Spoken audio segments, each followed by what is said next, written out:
So most of you already have seen the mess I've been making with my printer. So doing a little cleanup today. That's nice and firm, but this one didn't stick to the print bed. So away it goes. That's a nice spaghetti monster.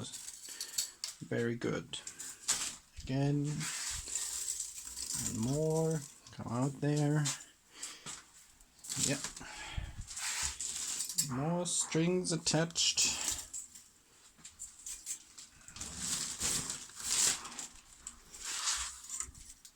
Yeah. So everything is quite messy.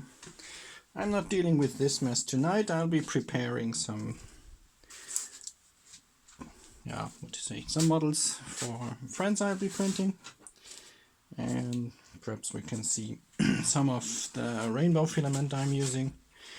This one turned out nicely again, just a small one. I need to print another 6 of those, or in some. So for tonight I'm just back to normal, trying to get back to normal, and we'll continue printing tomorrow in the morning. So everybody have a great day, and I'll see you all back tomorrow morning. Bye bye.